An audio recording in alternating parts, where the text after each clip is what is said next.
Centre of mass एक body के अंदर भी हो सकता है, बाहर भी हो सकता है। कुल मिला के एक वो लोकेशन है जहां पे हम अपनी पूरी बॉडी का मास उस पॉइंट पे कंसंट्रेटेड मान सकते हैं। अब ये क्योंकि मास यहाँ पे नहीं है तो बेटा इसको हम लोग नेगेटिव मास कंसिडर कर लेते हैं, पर एक्चुअल में नेगेटिव मास जैसा कोई कॉन्सेप्ट रहता नहीं है। कभी भी आपको मोशन अंडर ग्रेविटी में अगर एसीएम निकालना हो, एक्सेलरेशन ऑफ सेंटर ऑफ मास, बेटा वो हमेशा -g के बराबर ही आता है।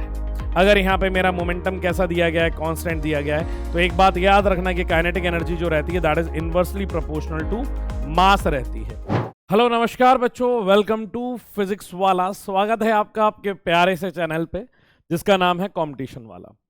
अभी तक बच्चों हम लोग WBE तक अपने शॉर्ट नोट्स बहुत ही अच्छे तरीके से बना चुके हैं।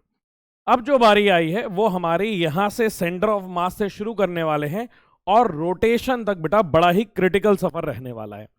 एक एक चीज आपको बड़े ही ध्यान से समझने की जरूरत है और उसको समझ के लिखने की जरूरत है। तो देर ना करते हुए जल्दी से शुरू करते हैं हम आज का मोशन ऑफ सेंटर ऑफ मास का लेक्चर शुरू। सबसे पहले बेटा मैं शुरुआत करूंगा पोजीशन ऑफ सेंटर ऑफ मास, जिसे हम RCM बोलते हैं। बेटा पहले मैं RCM आपके लिए एक डिस्क्रीट पार्टिकल्स के लिए बताऊंगा और फिर डिस्ट्रीब्यूटेड मास सिस्टम के लिए बताऊंगा। यहां पे एक कंटिन्यूअस चार्ट भी आपको मिलेगा जिसको आपको अपनी शीट में बिल्कुल वैसा ही बना लेना है और उन वैल्यूज को याद कर लेना है। तो शुरुआत करेंगे बेटा position of centre of mass, फिर मैं velocity of centre of mass और acceleration of centre of mass, momentum conservation, explosion of bomb और कोलिजन पे हमारा आज का माइंड मैप ये खत्म हो जाएगा। शुरू करते हैं बेटा कहां से कि सेंटर ऑफ मास होता क्या है। The point in a system at which the whole mass is suppose to be concentrated. बेटा सेंटर ऑफ मास एक बॉडी के अंदर भी हो सकता है, बाहर भी हो सकता है। कुल मिला के एक वो लोकेशन है जहां पे हम अपनी पूरी बॉडी का मास उस पॉइंट पे कंसंट्रेटेड मान सकते हैं। तो हमें पूरे के पूरे इस चैप्टर में हमें वो लोकेशन उस बॉडी के आसपास ढूंढनी है कि कहां पे हमें मिलेगी ओरिजिन के रिस्पेक्ट में। तो कुल मिला के हमें एक लोकेशन फाइंड आउट करनी है। अब अगर बेटा हमारा सिस्टम सिमेट्रिक है, जैसे फॉर एग्जांपल रिंग दी गई है, डिस्क दी गई है या एक क्यूब दिया गया है, तो उसका जो ज्योमेट्रिकल सेंटर होता है वही उसका सेंटर ऑफ मास होता है। देखिए क्या लिखा हुआ है, for a symmetric and a uniform distribution of mass it coincide with the centre of symmetry. जो उस ऑब्जेक्ट की सेंटर ऑफ सिमेट्री है वहीं हमें क्या मिलेगा बेटा, उसका सेंटर ऑफ मास। अगला सवाल ये कहता है बेटा जो हमारा सेंटर ऑफ मास होता है वो हैवियर पार्टिकल के करीब होता है। तो यहाँ पे RCM जो रहता है बेटा वो इनवर्सली प्रोपोर्शनल टू m रहता है मास, जिसका मास बड़ा उससे सेंटर ऑफ मास की लोकेशन क्या होगी बेटा, करीब होगी, और जिसका मास कम होगा उससे जो दूरी होगी वो ज्यादा होगी। उस बेसिस पे हम ये रिलेशनशिप भी लिख सकते हैं जहां पे हम बोलते हैं M1R1 is equals to M2R2 के बराबर। अगला सवाल पूछा जाता है क्या बेटा सेंटर ऑफ मास हमेशा बॉडी के अंदर ही पाया जाता है, तो बेटा इसका जवाब होगा नहीं। सेंटर ऑफ मास बॉडी के अंदर भी मिल सकता है और बाहर भी मिल सकता है। फॉर एग्जाम्पल अगर मैं एक ट्राइंगुलर प्लेट कंसीडर करूं तो बेटा ट्राइंगुलर प्लेट का जो सेंटर ऑफ मास होगा ये उसी के सेंटर में मुझे कहीं मिल जाएगा, यहां पे कहीं मिल जाएगा उसका centre of mass. Okay sir. और अगर इसी की जगह मैं एक L शेप की दो रॉड ले लूं तो बेटा इनका जो सेंटर ऑफ मास आएगा वो बॉडी के बाहर आने वाला है। ये मान लो ये L शेप की रॉड है तो इसका सेंटर ऑफ मास कहीं यहां आने वाला है। रिंग के केस में देख लीजिए बॉडी के बाहर है, तो जरूरी नहीं है हमेशा बॉडी के अंदर ही होगा या फिर जहां पे मास प्रेजेंट है वहीं पे सेंटर ऑफ मास होगा। सेंटर ऑफ मास हमें कहीं पे भी मिल सकता है। क्लियर है? हाँ सर। अगली बात करते हैं बेटा डिस्क्रीट मासेस की। अगर मान लो बेटा एक बड़ा M मास की आपके पास बॉडी है और ये छोटे छोटे पार्टिकल्स हैं जो अलग अलग डिस्टेंसेस पे है और आपको इनका क्या फाइंड आउट करना है, position of centre of mass. तो बेटा उसका फॉर्मूला होता है RCM बराबर M1R1 plus M2R2 plus M3R3 जितने भी पार्टिकल है upon sum of masses that is M1 plus M2 up to Mn। इसी चीज को बेटा हम लोग समेशन फॉर्म में लिख सकते हैं जहां पे ये समेशन का साइन है, मतलब सबको हमें जोड़ना है। Summation of MI/RI upon summation of MI। अगर बेटा ये है, अगर हमें RCM दिया हो बेटा सेम इसको हम इस तरीके से भी लिख सकते हैं कि अगर आपको सेंटर ऑफ मास के कोऑर्डिनेट्स फाइंड आउट करने हैं, मान लो XCM फाइंड आउट करना है, मतलब सेंटर ऑफ मास की लोकेशन इन X एक्सिस, तो बेटा XCM लिखेंगे जिसका formula M1x1 M2x2 up to MnXn। Divided by sum of masses, 2 है तो 2, 3 है तो 3, 4 है तो 4, जितने भी है बेटा उनके सम करके हम लोग डिवाइड कर देंगे। इसी तरीके से हम लोग YCM भी निकाल सकते हैं, जहां पे YCM की value M1 Y1 M2 Y2 up to MN YN, और यहां पे बेटा सम ऑफ मासेस आ जाएंगे। इसी तरीके से हम ZCM निकाल सकते हैं, जो कि M1 Z1 M2 Z2 MN ZN divided by total mass आ जाएगा। यहीं पे अगर बेटा 2 पार्टिकल के लिए अगर हम देखें तो सेंटर ऑफ मास की लोकेशन, सबसे पहले अगर इसको ओरिजिन मान के देखेंगे तो बेटा ये M2R upon M1 plus M2 होगा। अगली बार अगर इसको मान के देखें तो M1R upon M1 plus M2। मान लो ये अगर RCM की लोकेशन है सेंटर ऑफ मास की, तो यहां से यहां तक की डिस्टेंस बेटा M2R upon M1 plus M2 होता है, और बचा हुआ डिस्टेंस आता तो यही है, इसको ऐसे भी देख सकते हैं R माइनस अगर M2R upon M1 plus M2 भी कर देंगे तब भी बेटा डिस्टेंस जो आएगी बेटा वो एग्जैक्टली हमारी सेम आने वाली है।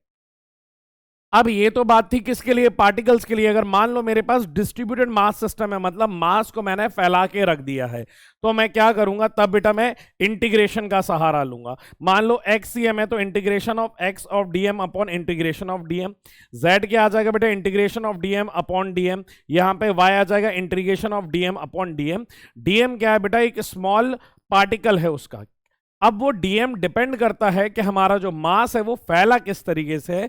तो हमारे मास फैलाने के 3 तरीके होते हैं। एक होता है बेटा लीनियर मास डेंसिटी, जिसमें मास अराउंड द लेंथ फैलाया जाता है। फॉर एग्जांपल रॉड में मास बेटा लेंथ के अबाउट फैला हुआ है, तो वहां पे जो dm की वैल्यू लिखेंगे वो लैम्डा dx के बराबर लिखेंगे। अगर मैं किसकी बात करूंगा, सरफेस मास डेंसिटी की, तो यहां पे dm सिग्मा da के बराबर होगा, क्योंकि यहां पे सारा का सारा मास बेटा उसके एरिया के अबाउट डिस्ट्रीब्यूटेड है, तो मैं सिग्मा वर्ड यूज करूंगा। और वहीं पे अगर वॉल्यूम के टर्म्स में होगा तो मैं रो dv इस्तेमाल करूंगा, जहां पे रो क्या है बेटा, उसकी वॉल्यूम मास डेंसिटी होगा। क्लियर है कि नहीं है? हाँ सर। अब यही बेटा सेंटर ऑफ मास कुछ बॉडीज का हमें लिखना बहुत ज्यादा इंपॉर्टेंट है, जिससे कि हम समझ पाए। जैसे यूनिफॉर्म रॉड है तो बेटा रॉड का सेंटर ऑफ मास उसकी टोटल लेंथ के आधे पे आता है, तो इसका सेंटर ऑफ मास L/2 होता है। सेमी सर्कुलर डिस्क की बात करेंगे तो बेटा 4R अपॉन 3 पाई होगी। हेमीस्फेरिकल शेल की बात करेंगे तो बेटा R/2 होगी। सॉलिड स्फीयर की बात करेंगे तो RCM इसका 3R/8 के बराबर होगी। ये इंपॉर्टेंट वैल्यूज है बच्चों, ये आपको याद करनी होगी। यहीं अगर कोण की बात करूं तो बेटा कोण आप याद रखना कि कहां से ले रहे हो, बेस से ले रहे हो तो वो h/4 होगी, और हाइट से लोगे तो बेटा ये वैल्यू 3h/4 हो जाएगी। क्लियर है? और यहीं पे बेटा अपन हॉलो कोण के देखें तो बेस से कितना होता है, h/3। सेक्टर बेटा बड़े इंपॉर्टेंट है, ये चीज याद रखना। अगर मैं सर्कुलर आर्क की बात करूंगा तो बेटा ये आर्क है जिसका एंगल 2θ के टर्म्स में, हमें यहां थीटा डालना है, यहां थीटा डालेंगे, पर याद रखना बेटा थीटा कभी अकेला नहीं आता, ये किस में आएगा, रेडियन में आएगा सर। और यहीं पे अगर बेटा सेक्टर की बात हो रही है तो टोटल एंगल इज 2θ, तो XCM आ जाएगा 2R sin theta upon theta के बराबर। क्लियर है कि नहीं है? 2R sin theta upon theta के बराबर ये वैल्यू हमारी आ जाएगी। क्लियर है? इस पे ध्यान देना। अब बेटा यहीं पे कॉम्बिनेशन ऑफ मास को समझाता हूं, जहां पे 2 ऑब्जेक्ट एक साथ मैंने क्या कर लिए हैं, ज्वाइन। बेटा यहां पे थोड़ा सा एक वर्ड ऐड कर लेना, मुझे वही थोड़ा सा डाउट हो रहा था।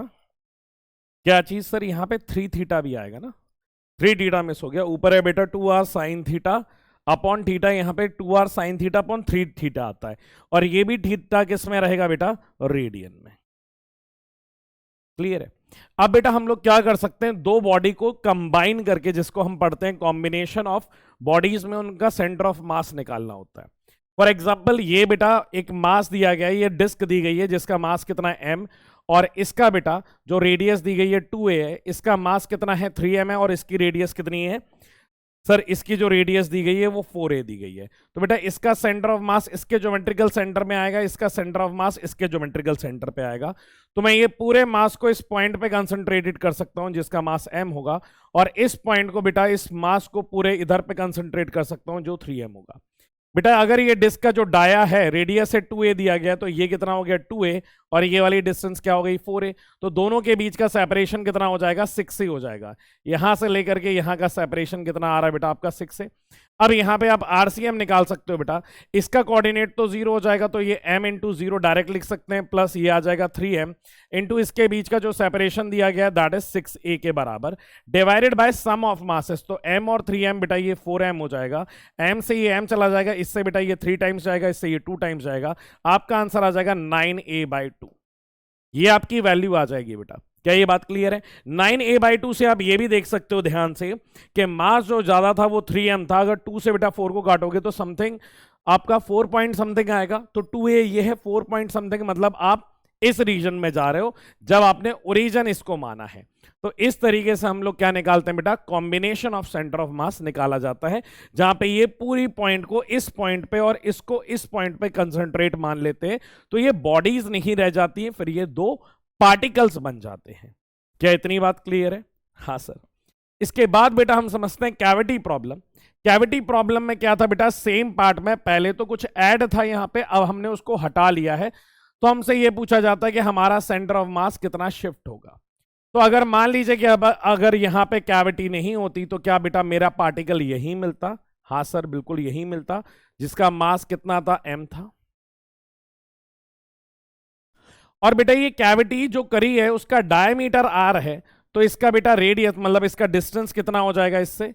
सर इसका डिस्टेंस इससे हो जाएगा r/2। अब ये क्योंकि मास यहां पे नहीं है तो बेटा इसको हम लोग नेगेटिव मास कंसीडर कर लेते हैं, पर एक्चुअल में नेगेटिव मास जैसा कोई कॉन्सेप्ट रहता नहीं है। नेगेटिव मास जैसी कोई चीज एग्जिस्ट नहीं करती कि यार मास क्या नेगेटिव हो गया, नहीं, क्योंकि वहां पे है नहीं। उसके सेंटर ऑफ मास कितना शिफ्ट हुआ है उसके लिए मुझे निकालने के लिए नेगेटिव मास कंसीडर करना होता है।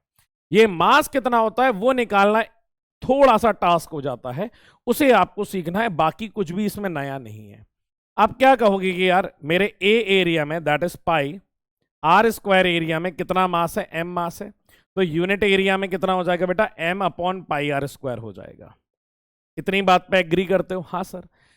तो फिर ये वाला कैविटी का जो एरिया है उसमें कितना मास आएगा, तो m' मास लिख देता हूं, उसकी वैल्यू क्या आएगी बेटा, यूनिट एरिया का मास m/πr² इंटू जो एरिया ये दिया गया है that is pi into r², radius is r/2, और r/2 का अगर बेटा होल स्क्वायर करूंगा तो ये r²/4 हो जाएगा, πr² से πr कैंसिल आउट हो गया, आपका मास आ रहा है बेटा m/4, वो भी नेगेटिव का क्योंकि ये यहां पे है नहीं, तो यहां पे वैल्यू कितनी आ जाएगी बेटा, माइनस का m/4। क्लियर है? अब आप निकाल सकते हो बेटा, इसको आप ओरिजिन मानो, तो यहां पे RCM कितना आ जाएगा sir, m1 that is m/4 into distance that is r/2 upon sum of masses m minus m/4, ये वैल्यू आ जाएगी। ठीक है सर, तो ऊपर वैल्यू आ रही है माइनस का बेटा mr/8 divided by 3m/4। Okay sir, m से m चला गया, इससे ये बेटा 2 बार चला गया, 3 2 जा 6, तो बेटा -r/6 आपका आंसर है। कितना शिफ्ट हो जाएगा, -r/6 बेटा ये शिफ्ट हो जाएगा, सिंपल सा है यार, आराम से आ जाएगा। क्लियर है कि नहीं है? ठीक है सर। अब ये बात होती है बेटा, यहां तक आते हैं हमारे सेंटर ऑफ मास की बात। इसके बाद आते हैं कि इसके मोशन की बात। मोशन की बात समझते हैं तो आरसीएम की बात करेंगे, that is the location of centre of mass या position of centre of mass. तो आरसीएम का फॉर्मूला होता है बेटा m1r1 plus m2r2 upon m1 plus m2। अब बेटा इसी को अगर मैं डिफरेंशिएट कर दूंगा विद रिस्पेक्ट टू टाइम तो VCM बचता है, जो कि होता है m1v1 m2v2 upon v1 plus v2। और इसको दोबारा से डिफरेंशिएट कर दोगे तो ACM बचेगा, जो m1a1 plus m2a2 upon m1 plus m2 आ जाता है। यही बेटा ये याद रखना, ये जितनी भी क्वांटिटीज के साथ हम लोग डील कर रहे हैं ये सारी की सारी कैसी क्वांटिटीज दी गई हैं सर, ये सारी की सारी क्वांटिटीज हमें वेक्टर क्वांटिटीज दी गई हैं। ओके सर, तो डायरेक्शन मार्क करना मत भूल लेना, ठीक है। और एक और चीज बता दूं बेटा, अगर मैं बात करूंगा ना किसकी, मोशन अंडर ग्रेविटी की, मोशन अंडर ग्रेविटी,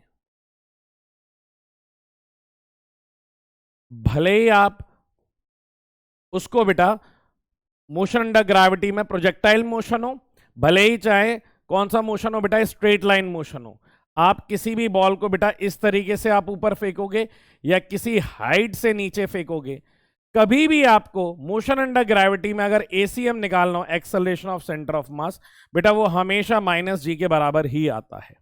क्लियर है कि नहीं है? आपसे बोल दे कि मान लो किसी हॉरिजॉन्टल प्रोजेक्टाइल में एक बॉल को किसी थीटा एंगल पे फेंक दिया, एक बॉल को वर्टिकली अपवर्ड फेंक दिया है, एसीएम की वैल्यू बताओ। एसीएम की वैल्यू जी आने वाली है, माइनस का जी डाउनवर्ड डायरेक्शन है। ऐसे ही बेटा ये एटवुड मैकेनिज्म में आपसे एसीएम पूछ लिया जाता है। देखो एटवुड मैकेनिज्म का एक्सेलरेशन कितना होता है sir, m1 minus m2 upon m1 plus m2 into g के बराबर होता है। ये मेरा नॉर्मल एक्सेलरेशन होता है एटवुड मैकेनिज्म में। इसी में बेटा बस ऊपर स्क्वायर आगे माइनस लगा दो तो वैल्यू किसकी आ जाएगी, एक्सेलरेशन ऑफ सेंटर ऑफ मास की आ जाएगी। बड़ा ही सिंपल है ये भी। ठीक है सर। अब यहां पे बेटा हमारे पास इसी के बाद हम ये समझते हैं, जब हम इंटरनल फोर्सेस के बारे में बात करते हैं, कि बेटा इंटरनल फोर्सेस के कारण या फोर्स ऑफ अट्रैक्शन के कारण जब भी दो मास एक दूसरे के पास आते हैं तो कोई एक्सटर्नल फोर्स है नहीं, कोई एक्सटर्नल फोर्स नहीं है। दैट मीन्स एक्सेलरेशन जो रहेगा वो क्या रहेगा, जीरो रहेगा। Acceleration zero, that means velocity constant. Velocity constant की दो कंडीशन बनती है, एक जब वेलोसिटी कांस्टेंट है और एक जब वेलोसिटी की वैल्यू जीरो है। जब वेलोसिटी की वैल्यू कांस्टेंट होती है बेटा तो दो कॉन्सेप्ट निकल के आते हैं, एक होता है एक्सप्लोजन ऑफ बॉम्ब और दूसरा होता है बेटा gun problem. Explosion of bomb को बेटा मैं अलग से करवाना चाहता था क्योंकि इसकी अलग अलग कंडीशन होती है। पहली कंडीशन में ये समझाना चाहता हूं बेटा, मान लीजिए आपके पास बेटा एक बॉम्ब दिया गया है, वो आगे v वेलोसिटी से जा रहा है और इसका मास m दिया गया है, तो आपका इनिशियल जो मोमेंटम हो जाएगा वो किसके बराबर हो जाएगा, mv के बराबर हो जाएगा। और यही बॉम्ब अगर मान लीजिए आपके दो पार्ट में एक्सप्लोड हो जाता है, कितने पार्ट में बेटा, दो पार्ट में एक्सप्लोड हो जाता है, दैट इज m/2, और ये वाला जो भी पार्ट है वो भी m/2, तो बेटा फाइनल मोमेंटम जो आ जाएगा that is equals to m1v1 plus m2v2। और यहाँ पे आप लोग मोमेंटम कंजर्वेशन लगा सकते हैं, p इनिशियल बराबर p फाइनल में, जिससे कि आप क्या निकाल सकते हैं बेटा, किसी भी पार्टिकल की वेलोसिटी निकाल सके। हमेशा ये याद रखना बेटा, एक्सप्लोजन ऑफ बॉम्ब में आपका मोमेंटम क्या रहेगा, हमेशा हमेशा हमेशा कंजर्व रहेगा। इसी का एक अच्छा सवाल ये बनता है कि आपके पास एक बॉम्ब है बेटा और ये बॉम्ब के तीन पार्ट होते हैं। ये कितने पार्ट होते हैं बेटा, इस बॉम्ब के तीन पार्ट होते हैं और ये तीन पार्ट इस तरीके से हो रहे हैं जहां पे इसके दो पार्ट एक दूसरे के म्यूचुअली परपेंडिकुलर डायरेक्शन में जा रहे हैं। ये m पार्ट है जो v वेलोसिटी से जा रहा है, ये m पार्ट है जो v वेलोसिटी से जा रहा है। और आपसे ये पूछ लिया जाता है कि ये थर्ड पार्टिकल किस डायरेक्शन में जाएगा या कहां जाएगा, ये आपको बताना होता है। ठीक है, अब मान लो ये रेशियो आपको दिया रहता है 1:1:3। अब बेटा ये रेशियो को भी समझो। इस रेशियो को आसान समझने के लिए हम ये कर सकते हैं कि ये मास, हम ये वाले को m ले लेते हैं, ये वाले को m ले लेते हैं और ये वाले को 3m ले लेते हैं। हमें तो मासेस का रेशियो लेना है ना, और मोमेंटम कंजर्वेशन होना चाहिए। और इसमें दे दिया जाता है दो वेलोसिटी एक दूसरे के म्यूचुअली परपेंडिकुलर हैं, तो रिजल्टेंट वेलोसिटी, रिजल्टेंट मोमेंटम कहाँ आता है, इनके बीच में, क्योंकि ये भी mv हो गया, ये भी mv हो गया, ये कितना हो जाएगा, √2 times of m into V हो जाएगा। तो बेटा इस मोमेंटम को कंजर्व करने के लिए जो भी रिजल्टेंट आएगा वो उसके अपोजिट डायरेक्शन में आ जाएगा, तो वो 3m v डैश के बराबर हो जाएगा। अब दोनों को इक्वेट करके v डैश की वेलोसिटी निकाल सकते हो। ये भी सिनेरियो हमारे काफी ज्यादा पूछे जाते हैं नीट के एग्जाम में। तीसरी सिचुएशन ये और पूछी जाएगी बेटा कि आपके पास एक सरफेस दिया गया है, आपके पास एक सरफेस दिया गया है और ये आपका मान लो बॉम्ब दिया गया है और इसको आपने फेंका है। अगर बेटा इस बॉम्ब को आप प्रोजेक्टाइल मोशन कराओगे तो इसका सेंटर ऑफ मास, अगर ये बॉम्ब नहीं फटेगा तो इसका सेंटर ऑफ मास यहां लाए करेगा। कहां लाए करेगा सर, उसके रेंज के बराबर, जहां पे उसकी रेंज लाए करती है वहीं पे उसका सेंटर ऑफ मास लाए करता है। इन केस दूसरी सिचुएशन में आपने इस बॉम्ब को फेंका और ये बॉम्ब कहीं ऊपर जाकर के एक्सप्लोड हो गया। बेटा ऊपर जाके एक्सप्लोड होने के बाद भी ये पार्टिकल दोनों इस तरीके से गिरते हैं कि इसका जो सेंटर ऑफ मास बेटा जहां पे पहले आ रहा था वहीं पे before the explosion and after the explosion centre of मास वहीं मिलेगा। ये काफी इंपॉर्टेंट केस हो जाता है करने के लिए, समझने के लिए। समझ में आ रहा है, बस ये चीज एक्सप्लोजन ऑफ बॉम्ब में याद रखना। दूसरी आती है बेटा गन प्रॉब्लम। गन प्रॉब्लम में मास ऑफ दी गन आ जाएगा और बेटा मास ऑफ दी बुलेट आ गया। इनिशियली बेटा रेस्ट पे रहता है तो इनिशियल मोमेंटम क्या आ जाता है, जीरो आ जाता है आपका। और फाइनली बेटा mass of the bullet, velocity of the bullet, mass of the gun, velocity of the gun, तो आप ये p initial momentum is equals to p final momentum लगा सकते हैं, जहां पे ये जीरो आ जाएगा। ये mass of the bullet into velocity of bullet plus mass of the gun into क्या आ जाएगा बेटा, mass of the gun into velocity of the gun के बराबर आ जाता है। जहां पे velocity of the gun is equals to minus of mass of bullet, velocity of bullet upon mass of gun के बराबर आ जाता है। जहां पे ये नेगेटिव साइन क्या बता रहा होता है बेटा, सर नेगेटिव साइन हमारा बता रहा होता है उसका अपोजिट डायरेक्शन। सेम बेटा इसी केस में अगर मैं काइनेटिक एनर्जी का रिलेशनशिप देखूं, काइनेटिक एनर्जी बेटा p²/2m के बराबर होती है। अगर यहाँ पे मेरा मोमेंटम कैसा दिया गया है, कांस्टेंट दिया गया है, तो एक बात याद रखना कि काइनेटिक एनर्जी जो रहती है that is inversely proportional to mass रहती है। मतलब इनवर्सली प्रोपोर्शनल टू मास मतलब kinetic energy of gun upon kinetic energy of bullet जो रहेगी that is equals to mass of bullet upon mass of gun के रेशियो को follow करता है। ये भी एक इंपॉर्टेंट रिलेशनशिप है, ठीक है। चलिए आगे चलते हैं बेटा। जैसे ही अपन ये सीख लेते हैं तो अब दूसरी बात आती है जहां पे हमारा जो VCM होता है बेटा, velocity of centre of mass, वो जीरो होता है। अगर velocity of centre of mass zero है that means RCM position of centre of mass किस पे आ जाएगा बेटा, रेस्ट पे आ जाएगा, वो मूव नहीं करेगा। वहां पे मेरा जो कॉन्सेप्ट काम करता है that is equals to m into R बेटा किसके बराबर होता है, कांस्टेंट के बराबर होता है। जहां पे मैं लिख सकता हूं m1r1 इज इक्वल्स टू किसके बराबर है, m2r2 के बराबर निकल के आएगा। इस केस के में बेटा हम लोग क्या करते हैं, प्लैंक प्रॉब्लम करते हैं कि बेटा एक प्लैंक रखा हुआ है, उसके ऊपर m मास का आदमी है। अगर ये m मास का आदमी आगे चलेगा बेटा, एक एंड से दूसरे एंड की तरफ जाएगा, तो ये प्लैंक कहां की तरफ जाएगा बेटा, पीछे की तरफ जाएगा। तो ये पीछे की तरफ मैं मान लेता हूं बेटा x जाता है, तो ये आगे की तरफ लेंथ जो चलने वाला है वो l-x चलने वाला है।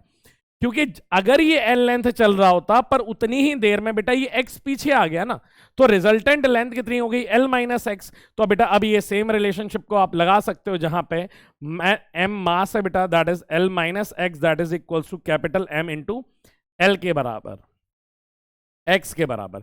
आदमी जितना चला है प्लस बोट इतना चली है, तो यहां पे वैल्यू बेटा ml minus mx that is equals to capital M x के बराबर हो जाएगा। x इधर जाएगा बेटा, ml बराबर आप x कॉमन ले लीजिए तो छोटा m प्लस बड़ा m के बराबर आ जाएगा। इसको नीचे भेज दो तो x की वैल्यू आ रही है बेटा ml upon capital M plus small m। बेटा ये रिलेशनशिप भी आप याद रखेंगे, काफी पूछा जाता है, इसलिए आपके सामने करके बता रहा हूं। अगली बात आ जाती है, क्योंकि हम लोग अब जो जाने वाले हैं बेटा वो कोलिजन की तरफ जाने वाले हैं, और कोलिजन वाला कॉन्सेप्ट आपको तब समझ में आएगा जब आप लोग इंपल्सिव और नॉन इंपल्सिव फोर्सेस के बारे में समझेंगे। इंपल्स होता क्या है बेटा, जब एक लार्ज अमाउंट ऑफ फोर्स एक बहुत स्मॉल इंटरवल ऑफ टाइम के लिए सप्लाई कर दी जाती है बेटा, उस टाइम पे इंपल्स होता है। और इंपल्स को अपन लोग समझ सकते हैं चेंज इन मोमेंटम। अगर टाइम स्लॉट हमारा ज्यादा दिया गया है तो हम यहाँ पे बात करते हैं बेटा F average into delta T की। अगर टाइम हमारा छोटा है तो इंटीग्रेशन का यूज करते हैं that is DP, that is integration of F dot D T. F dot D T से फिर से हमें समझ में आ जाता है, क्योंकि इंटीग्रेशन वाला पार्ट दिया गया है तो इसका एरिया अंडर कर्व हमें चेंज इन मोमेंटम दे देगा। किसका एरिया अंडर कर्व बेटा, फोर्स वर्सेस टाइम का एरिया अंडर कर्व हमें क्या दे देता है, मोमेंटम दे देता है। अब इंपल्सिव नॉन इंपल्सिव फोर्स बेटा दो प्रकार की होती है। कौन कौन सी फोर्सेस इंपल्सिव हो सकती हैं, नॉर्मल इंपल्सिव हो सकती है बेटा that depends upon situation, tension impulsive हो सकती है और फ्रिक्शन भी इंपल्सिव हो सकती है। कौन सी कभी इंपल्सिव नहीं हो सकती है, उसका एग्जांपल है बेटा आपका स्प्रिंग फोर्स और ग्रेविटेशन फोर्स, वो कभी भी इंपल्सिव नहीं हो सकती है। ठीक है सर। अब इसी के बाद बेटा हम लोग क्या समझते हैं, कोलिजन समझते हैं। कोलिजन में बेटा पहला जो वर्ड आता है उसे अपन बोलते हैं ई, और E is known as coefficient of restitution. Coefficient of restitution क्या होता है बेटा, ई बराबर velocity of separation upon velocity of approach, जहां पे ई की वैल्यू बेटा 0 के बराबर और 0 से ज्यादा भी होती है, और 1 से कम रहेगी या 1 के बराबर रहेगी। Velocity of separation velocity of approach होता क्या है, मान लीजिए बेटा ये एक सिचुएशन दी गई है जहां पे v1 किससे ज्यादा है u2 से, तो बेटा ये आगे जाते जाते क्या करेगा, ये कोलाइड करेगा। तो जब ये इसके पास जा रहा होगा इसे हम बोलते हैं वेलोसिटी ऑफ अप्रोच, और जब कोलिजन के बाद ये दूर हो रहे होंगे इसको अपन क्या कहते हैं, वेलोसिटी ऑफ सेपरेशन। इसलिए बेटा मैंने v2 minus V1 upon u1 minus u2 लिखा है। अब इसके आगे समझने के लिए कि कौन से प्रकार का कोलिजन है बेटा, दो वर्ड को समझना होता है। एक होता है LOM that is known as line of motion. बेटा ये मान लीजिए कि ये m1 मास है और इसकी ये वेलोसिटी जो दी गई है ये u1 दी गई है। अगर बेटा वेलोसिटी आगे दी गई है तो ये इसका क्या हो जाएगा, चलने का रास्ता हो जाएगा, that is known as line of motion. ऐसे ही दूसरा वाला जो पार्टिकल है वो m2 है और इसकी वेलोसिटी u2 है, तो सेम बेटा इसके पाथ को भी देखेंगे तो ये इसका क्या हो जाएगा, लाइन ऑफ मोशन हो जाएगा। ये दोनों के दोनों पार्टिकल क्या करेंगे बेटा, इस पॉइंट पे अगर टकराएंगे तो ये इधर को नॉर्मल लगाएगा, ये इधर को नॉर्मल लगाएगा। इस सिचुएशन में बेटा जो नॉर्मल है वो हमारा किसका काम कर रहा है, इंपल्सिव फोर्स का काम कर रहा है। तो जब हम लोग कहते हैं ना लाइन ऑफ इंपैक्ट, तो बेसिकली ये वो लाइन होती है जहां पे हमारी इंपल्सिव फोर्सेस लग रही होती है। तो इंपल्सिव फोर्स की बेटा जो लाइन हो जाएगी वो ये वाली लाइन हो जाएगी। क्या अभी दोनों की दोनों line, that means line of motion और लाइन ऑफ इंपैक्ट कोलाइड कर रहे हैं बेटा, तो इस प्रकार के कोलिजन को हम लोग क्या बोलते हैं बेटा, हेड ऑन कोलिजन बोलते हैं। जब मेरा लाइन ऑफ इंपैक्ट और लाइन ऑफ मोशन क्या होते हैं बेटा, एग्जैक्टली सेम होते हैं। पर अगर सेम ये वाले केस में देखिए कि ये अगर u वेलोसिटी है तो ये इसका क्या कहलाएगा सर, लाइन ऑफ मोशन कहलाएगा, लाइन ऑफ मोशन कहलाएगा। हाँ सर। और जहां पे बेटा ये टकराएगा y एक्सिस में, तो ये इसका क्या हो जाएगा सर, ये इसका लाइन ऑफ इंपैक्ट हो जाएगा, LOI।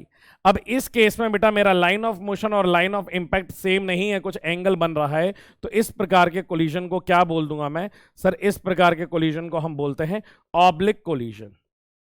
क्या बोलते हैं बेटा, ऑब्लिक कोलिजन कहते हैं। क्लियर है। यही सिचुएशन बेटा 2 डायमेंशन के साथ भी हो सकती है कि m1 मास है, ये वेलोसिटी v1 है, ये m2 मास है, u1 कर दीजिए, ये m2 मास है, ये वेलोसिटी क्या है बेटा u2 है, और ये इसके जाने का रास्ता है और ये इसके जाने का रास्ता है। पर आप ध्यान से देखिए जब इनका कोलिजन हुआ है तो नॉर्मल फोर्स जो आ रही है वो तो इस पॉइंट पे आ रही है। हाँ सर। तो अगर नॉर्मल फोर्स की अगर मैं लाइन बनाऊं कि लाइन ऑफ इंपैक्ट, तो सर मेरा इस बार ये लाई कर रहा है, तो ये मेरा क्या हो जाएगा, लाइन ऑफ इंपैक्ट हो जाएगा, और ये हो जाएगा मेरा लाइन ऑफ मोशन। तो इस केस में भी हमारा line of impact line of motion same नहीं है, तो ये भी क्या कहलाएगा बच्चों, हमारे लिए सर ये सिचुएशन भी ऑब्लिक कोलिजन की सिचुएशन कहलाएगी। मैंने कहा ठीक है। अब इसी के बेसिस पे बेटा हमारे डिफरेंट टाइप्स ऑफ डिफॉर्मेशन के बारे में समझते हैं, जो कि डिपेंड करता है ई की वैल्यू पे। अगर यहां पे बेटा ई की वैल्यू हमारी 1 होती है तो उस कोलिजन को हम लोग बोलते हैं इलास्टिक कोलिजन। इलास्टिक कोलिजन के केस में बेटा वेलोसिटी ऑफ सेपरेशन बराबर होती है वेलोसिटी ऑफ अप्रोच से। मतलब अगर किसी सरफेस पे बेटा ये v वेलोसिटी से आ रहा है तो टकराने के बाद भी ये किससे जाएगा बेटा, v से जाएगा, अगर इस सरफेस के ई की वैल्यू 1 दी गई है। यहां पे काइनेटिक एनर्जी कंजर्व रहती है, ये बड़ा इंपॉर्टेंट पॉइंट है, नीट में भी पूछा गया है। और मोमेंटम बेटा कंजर्व रहेगा। मोमेंटम तो आप ये समझ लीजिए चाहे किसी भी प्रकार का कोलिजन रहेगा, मोमेंटम हमेशा कंजर्व रहेगा। और काइनेटिक एनर्जी सिर्फ इलास्टिक कोलिजन में कंजर्व रहेगी। अगर मेरी बेटा ई की वैल्यू 0 से ज्यादा है और 1 से कम है तो इस प्रकार के कोलिजन को क्या कहता हूं, इनइलास्टिक कोलिजन कहता हूं। यहां पे बेटा velocity of separation E times of velocity of approach होती है। मतलब ये अगर v वेलोसिटी से आ रहा है तो टकराने के बाद की वेलोसिटी बेटा उसकी ई टाइम्स ऑफ v हो जाएगी। यहां पे काइनेटिक एनर्जी कंजर्व नहीं रहेगी, पर मोमेंटम जैसा कि मैंने कहा है कि मोमेंटम हमेशा हमेशा हमेशा हमेशा कंजर्व रहने वाला है। ठीक है सर। अगर अगली बात करेंगे तो ई की वैल्यू बेटा 0 हो जाएगी, तो ये क्या कहलाएगा, परफेक्टली इनइलास्टिक कोलिजन कहलाएगा। परफेक्टली इनइलास्टिक कोलिजन के केस में बेटा वेलोसिटी ऑफ सेपरेशन क्या होता है, 0 होता है, चीजें चिपक जाती हैं। Kinetic energy is not conserved और मोमेंटम क्या रहेगा बेटा, कंजर्व रहेगा। ये बात भी हमें अच्छे से समझनी है। मैं आपसे चाहूंगा जरा प्यारे से कमेंट करके सुंदर सुंदर सा एग्जाम्पल बता दो। कमेंट करके मुझे एग्जाम्पल जरूर बताना। किसके सर, इनइलास्टिक कोलिजन के। मैं आपसे अलग अलग एग्जाम्पल सुनना पसंद करूंगा। तो चलिए, जैसे बेटा ये वाली सिचुएशन में हेड ऑन कोलिजन हो जाता है तो इसके जनरल फॉर्मूले हम याद करते हैं। इंडिविजुअल ऐसे कितने याद रखेंगे, तो जनरल एक फॉर्मूला याद रखते हैं बेटा, जहां पे हमारे पास v1 is equals to m1 minus m2 e times of m2 upon m1 plus m2 u1 होगा, m2 plus e m2 upon m1 plus m2 u2 आ जाएगा। v2 की वैल्यू m2 minus e m1 upon m1 plus m2 into u2 और m1 plus e m2 upon m1 plus m2। E की वैल्यू जो भी कोलिजन अब कहेगा, ई अगर इलास्टिक कोलिजन कह देगा तो 1 डाल देगा ना, इनइलास्टिक कोलिजन कह देना तो जो ई की वैल्यू दी गई है 1/2 1/3 जो भी वैल्यू देगा वो हम यहाँ पे ई की वैल्यू पुट कर देंगे और डायरेक्ट हमारी वेलोसिटी आफ्टर द कोलिजन आ जाएगी।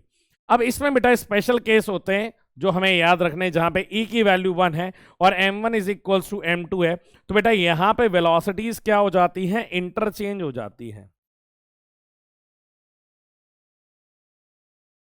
ये नीट का प्यार है, नीट घूम फिर करके इसी टॉपिक में से कम से कम 3-4 बार पूछ चुका है ये कंडीशन कभी इसकी वेलोसिटी, ये याद रखना। अगर बेटा m1 बहुत बड़ा हो जाएगा m2 से तो v1 u1 के बराबर हो जाएगा और v2 minus u2 plus u1 same e की वैल्यू 1 है तो, और m2 is much much greater than m1 तो v1 हो जाएगा माइनस u1 प्लस 2u2 और v2 u2 के बराबर होगी। अगर e की वैल्यू बेटा 0 हो जाएगी तो v1 किसके बराबर होता है, v2 that is equals to velocity of centre of mass के बराबर होता है। और वहीं अगर VCM की बात करें, सेंटर ऑफ मास की वेलोसिटी क्या होगी, तो वो m1 v1 into m2 v2 upon m1 plus m2 हो जाएगी। इसी के बाद बेटा अगला केस हम जो समझते हैं that is of oblique collision. Oblique collision में आप देखना बेटा यहां पे हमारी u वेलोसिटी आ रही है, ये एंगल थीटा है बेटा, ये एंगल थीटा है तो ये भी थीटा होगा, u के कंपोनेंट होंगे ux और uy में, ये हो जाएगा u साइन थीटा। बेटा इंपल्सिव फोर्स अगर y एक्सिस में लग रही है तो वेलोसिटी भी y की चेंज होगी, x की चेंज नहीं होगी, तो x की वेलोसिटी सेम उठा करके मैंने यहां रख दी। y की सर आपने बताया था कि मैं जिस वेलोसिटी से आता हूं उसी वेलोसिटी से टकरा के जाता हूं, तो e टाइम्स ऑफ uy हो गया। तो यहां पे बेटा फाइनल वेलोसिटी होगी वो u sine theta I cap plus e times of u cos theta J cap हो जाएगा। और वहीं पे अगर tan फाई की बात करूं, सर फाई कौन सा एंगल है, फाई बेटा टकराने के बाद का एंगल है, तो टकराने के बाद का एंगल बेटा ये वाला परपेंडिकुलर हो गया, ये बेस हो गया, that means u sine theta upon u cos theta. बेटा sine theta cos theta cut गया, tan थीटा की वैल्यू अपॉन e आ गई, ये किसका आ गया, tan फाई का एंगल आ गया। अब जनरल केस याद करो, e की वैल्यू 1 डाल देना तो वेलोसिटीज क्या हो जाएंगी, सेम हो जाएंगी, और यहां पे थीटा की वैल्यू किसके बराबर हो जाएगी, फाई के बराबर हो जाएगी, और e की वैल्यू कुछ और दी गई है तो जनरल केस है हम वैल्यू डाल देंगे, दिक्कत ही नहीं है। अगली बात समझते हैं बेटा, बाउंसिंग का केस है, ये वाले रिलेशनशिप आपको रटने पड़ेंगे, याद करने पड़ेंगे, क्योंकि यहां पे आप बेटा ड्राइव करने के लिए नहीं बैठोगे। बाउंसिंग के केस की बात की जाए तो बेटा h हाइट से अगर मैं एक बॉल को ड्रॉप कर दूं जिसका मास m दिया गया है, तो वेलोसिटी आफ्टर nth कोलिजन किसके बराबर हो जाएगा बेटा, vn बराबर en इंटू v, जहां पे v किसके बराबर है, पहली बार मैंने क्योंकि ड्रॉप किया तो वो वेलोसिटी √2gh के बराबर होगी, तो √2gh के टर्म्स में दे दिया जाएगा, तो इस तरीके से करेंगे। अगर मुझसे हाइट पूछी जाएगी आफ्टर nth कोलिजन, बेटा उसका फॉर्मूला होता है h nth is equals to e की पावर 2n इंटू h के बराबर, h बेटा मेरी इनिशियल हाइट दी गई है। सेम अगर टाइम के बारे में पूछा जाएगा तो टाइम बेटा time of flight after nth collision, तो t nth बराबर t की पावर n, और यहां पे जो t आएगा बेटा उसकी वैल्यू √2h/g के बराबर होती है, ये वाली वैल्यू भी याद रखोगे। अगर टोटल टाइम ऑफ फ्लाइट मतलब जब से मैंने स्टार्ट किया और जब तक बॉल रुक नहीं गई है, वहां पे टाइम ऑफ फ्लाइट का t बराबर t 1 plus e upon 1 minus e होता है। डिस्टेंस में बेटा बस t की जगह h हो जाता है और ये e की जगह दोनों जगह क्या हो जाएगा, स्क्वायर हो जाएगा। इतनी सिंपल सी बात आप लोग याद रख लेना। यहीं पे अगर मैं बात करूं किसकी बेटा, सी फ्रेम की बात करूं, तो सी फ्रेम के लिए बेटा ये फॉर्मूला याद रखना, क्वेश्चंस आपको खुद करने पड़ेंगे। जैसा कि आप ये जानते हो कि ये m मास दिया गया है, ये स्प्रिंग दी गई है, और ये m मास दिया गया है मान लो 2m, ये वेलोसिटी जो दी गई है बेटा v1, ये वेलोसिटी जो दी गई है v2। तो बेटा इसका फॉर्मूला क्या हो जाता है, half mu into v relative के बराबर। म्यू की वैल्यू क्या हो जाती है सर, म्यू की वैल्यू बेटा यहीं पे लिख देता हूं इसको हटा करके, म्यू क्या कहलाता है सर, म्यू हमारा होता है रिड्यूस्ड मास, जहां पे म्यू की वैल्यू क्या आ जाती है बेटा, m1 into m2 upon m1 plus m2 के बराबर। ये क्या है बेटा, रिड्यूस्ड मास, और इंटू v रिलेटिव का क्या हो जाएगा, होल स्क्वायर हो जाएगा। ये आ जाता है बेटा 2 डायमेंशन के कोलिजन, इससे कम ही पूछा जाता है, फिर भी आप जान लो कि बेटा ये मान लो ये मेरा m1 मास है और ये मेरा m2 मास है, m1 की रेडियस r1 है और m2 की रेडियस r2 है। इनके बीच का इतना सेपरेशन होना चाहिए बेटा, ये जो पैरामीटर होता है ना, इनकी वैल्यू पैरामीटर मतलब ये इतने पास होने चाहिए कि r1 प्लस r2 की वैल्यू लेस होनी चाहिए, अदरवाइज बेटा ये टकराएगा नहीं, ये दोनों एक दूसरे के ऊपर से चले जाएंगे। टकराने के लिए इनकी रेडियस छोटी होनी चाहिए इनके डिफरेंस से। अभी मैं ये मान लेता हूं कोलिजन के लिए v1 की जो वेलोसिटी है बेटा वो ज्यादा है किससे, v2 से, तो ये जब आगे जाएगा तो बेटा ये आपका इनिशियल मोमेंटम हो गया, कौन से एक्सिस में बेटा, एक्स एक्सिस में, ठीक है सर। तो यहां पे ये लिख सकता हूं बेटा इनिशियल मोमेंटम एक्स एक्सिस का। अब जैसे ही बेटा ये टकरा रहे हैं तो टकराने के बाद ये वाला v1 वेलोसिटी से जाता है, ये वाला v2 से जाता है, जो कि अल्फा और बीटा एंगल बनाता है। इसको आप चाहे तो ये लिख सकते हो कि v2 ये हो जाएगा cos अल्फा और ये हो जाएगा v2 sin अल्फा। ऊपर वाला क्या हो जाएगा बेटा, v1 cos बीटा, यहां पे आ जाएगा cos बीटा, और ये क्या आ जाएगा बेटा v1 साइन बीटा के बराबर। अब आपको यहां पे कुछ नहीं करना होता है, मोमेंटम कंजर्वेशन करना है x और y में, और यहां से बेटा आप लोग की वेलोसिटी आ जाती है। एक चीज यहां पे और याद रखना बेटा, ये स्पेशल केस होता है अगर मेरा m1 और m2 एक दूसरे के बराबर है, मासेस सेम है, और जो दूसरा वाला ऑब्जेक्ट है वो रेस्ट पे है, तो अल्फा प्लस बीटा का एंगल कितना बनता है, 90 डिग्री बनता है। ये चीजें बेटा जो बता रहा हूं वो आपके लिए काफी ज्यादा इंपॉर्टेंट है, सारी की सारी इंपॉर्टेंट चीज। आप ये नहीं कह सकते कि कोई भी चीज छूटी है, सारी की सारी इंपॉर्टेंट चीजें जो आपके लिए रिक्वायर्ड है, आपके लिए बहुत जरूरी है, वो सारी की सारी चीजें यहां पे लिख दी गई है। ठीक है, अब आपका काम है इसे पढ़ना, बढ़िया से लिखना और रिवीजन करते रहना, वो बहुत इंपॉर्टेंट टास्क है। ठीक है बच्चों, तो जाते जाते बस यही कहूंगा, ख्याल रखना, मुस्कुराते रहना, और बेटा जो सपना देखा है उसे साकार भी कर लेना। ठीक है, लगे रहो, मेहनत करते रहो बेटा। आप जब तक फोड़ेंगे नहीं तब तक छोड़ेंगे नहीं। टाटा बाय बाय, सी या।